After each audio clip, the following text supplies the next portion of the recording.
Hi, I'm Fatima Rodriguez Al-Makhim, and this is my media clip project for TESP 302, Educating Exceptional Students. I've labeled my presentation Important Roles in the Educational Process. It is to demonstrate my fulfillment of one of the course objectives. The title of my presentation goes along with the fifth course objective, that states the candidate will be able to describe the role of families in the educational process and key elements of a supportive school community in which stakeholders collaborate on behalf of all students. So I'm starting out with the role of the family.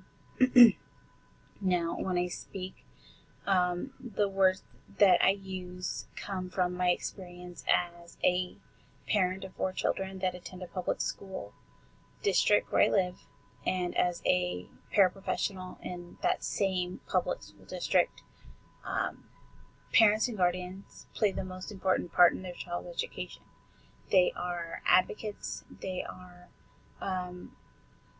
advisors, teachers, and policymakers in regards to their child's education. The parents and guardians are their children's first teachers. They know the children better than anyone else. They are and should be their child's biggest advocate when it comes to what they're learning, how much they're excelling. If they're not making any gains, they need to advocate for their child and make sure that they're getting the education that they need and deserve. They can advise teachers.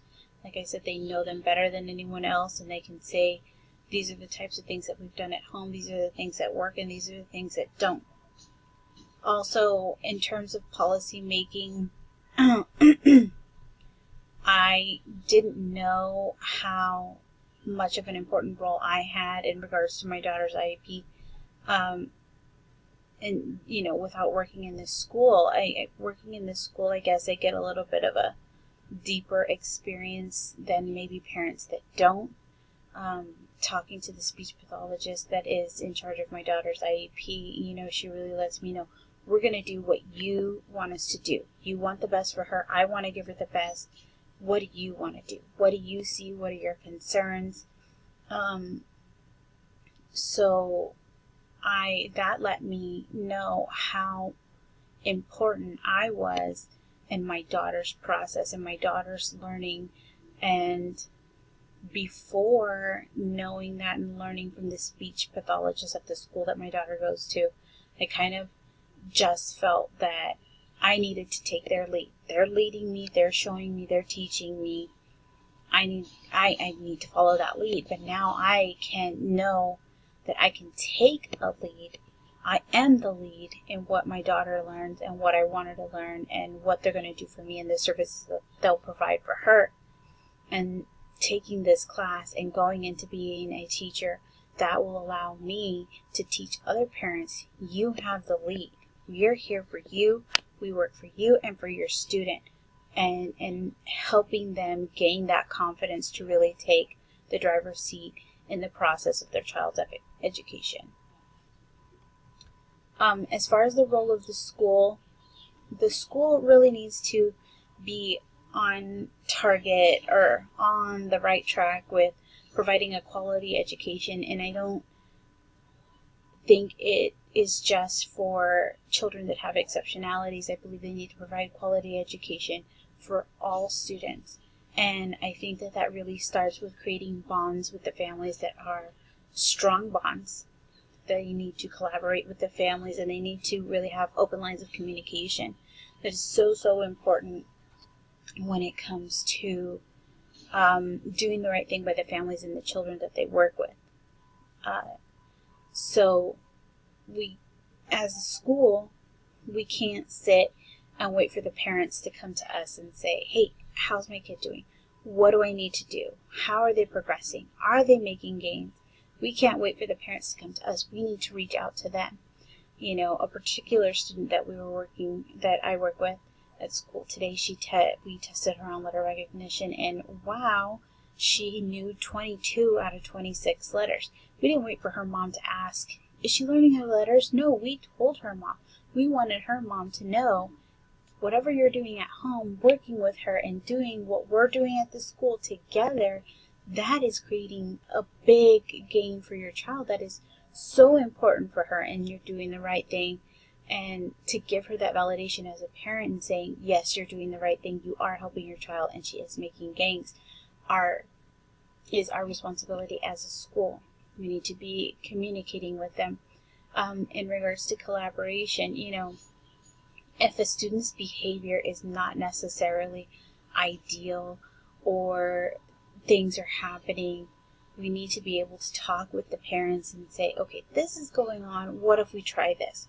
And for example, there's another student in the class that I work in that he comes to school every day and he cries and he cries and he cries, and his mother is very upset, but as soon as she leaves, he's super happy. He really wants to be at school. So we took it upon ourselves as the school to say, we've talked with your child. We know that you don't want to see him cry when you drop him off. We don't want to see him cry when he gets dropped off. So we told him that if he can come to school tomorrow without any tears, that there could be a surprise for him. And it might be something as small as a gummy bear, but collaborating with the parents and telling them that we have this plan in action and they need to know that the plan is in action so that they can support us, will just benefit their child and their learning and making that transition into school every day for that particular student. And these bonds that we create with the families really need to be strong bonds. We need to let them know that we are open, we want to help them, and that way they feel more comfortable coming to us in any situation that they may encounter while their child is in school. And one of the next thing that I kind of wanted to talk about are the two buildings that I've worked in and the two different situations that I've seen in regards to parent involvement in the schools. School A, as I'll reference it in this presentation, they really worked hard to having high parent involvement. But what I saw at this school really was more gears toward having parents volunteer. Just trying to get them to step foot in the building was a really big deal at the first school that I worked at.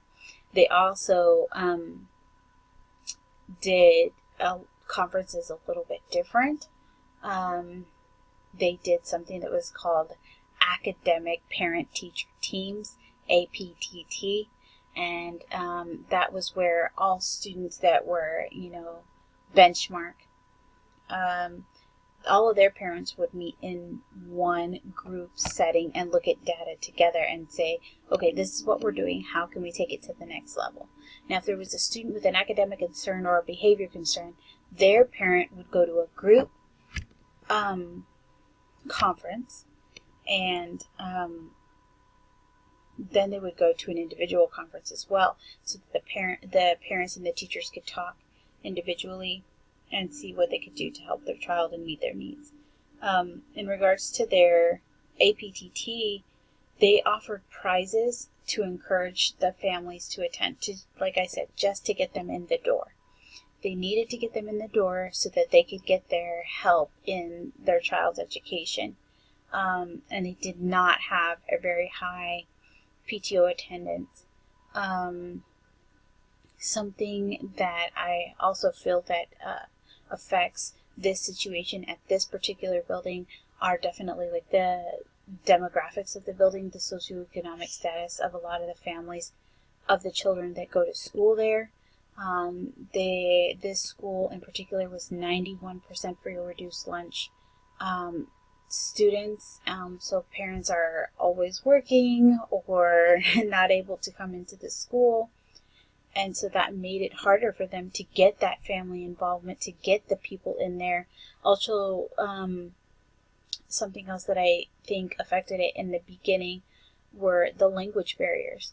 There was also like 50 to 51% Hispanic or Latino students in this building, and so having enough interpreters for these kind of interactions was something that was hard to accomplish, especially during parent-teacher conference time. So they worked really hard to get that together. Now the next building that I work in, School B, and this is the new building that I work in, they have really high parent involvement. And at this building, I see PTO actively working to fundraise like school needs. Like one of the things that shocked me was that they provided t-shirts for every single student in the school, and that was funded by the PTO. You know, here at this building, the families are very interested in being a part of school life and for the benefit of all the students, not just theirs in particular. They really work to benefit all the kids. New playground equipment. Hey, let's raise money. Let's have a walkathon. Let's do this. How can we support our students and our teachers at the building? The environment at this building, the school culture, the school environment is super positive. High energy.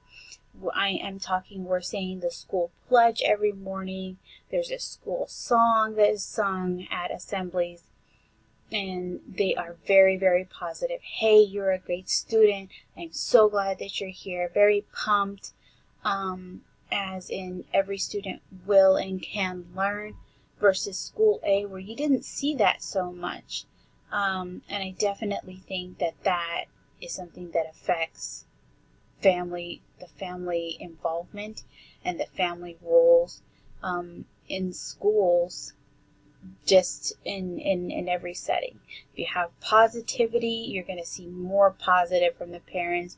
If they feel welcome, they feel invited, they feel like they can come to you, they will be there. If they're not sure about how they feel at this school, they probably won't want to come in and talk to you.